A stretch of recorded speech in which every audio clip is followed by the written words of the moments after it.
കിട്ടുന്നില്ല. 2016 തെരഞ്ഞെടുപ്പില്, നിയമസഭാ തെരഞ്ഞെടുപ്പില് കേരളത്തിൽ ഏറ്റവും പ്രധാനപ്പെട്ട ചർച്ചാ വിഷയം എന്തായിരുന്നു?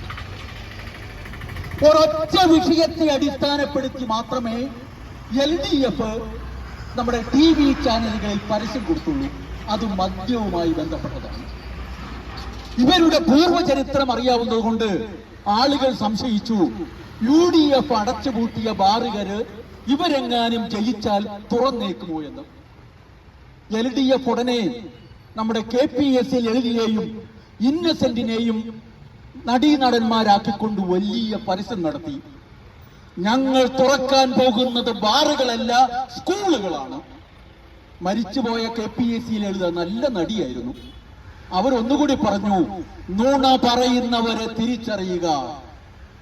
ഇപ്പൊ എന്നിട്ട് എന്താ നടന്നത്? 2016 ഈ പരസ്യം കൊടുക്കുന്ന സമയത്ത് കേവലം 29 ബാറുകൾ മാത്രമുണ്ടായിരുന്ന കേരളത്തില് ഇന്നിപ്പോഴ് 900-ന് മുകളിലാണ് ബാറുകൾ എന്ന് കേൾക്കുന്നു എന്ന് ഞാൻ പറയുന്നത് കൃത്യമായി വിവരം കിട്ടാൻ ഒരു വഴിയില്ല. മുമ്പൊക്കെ ബാർ അനുവദിക്കുമ്പോൾ എക്സൈസിന്റെ സൈറ്റിൽ ഇത് രേഖപ്പെടുത്തണമെന്നാണ്.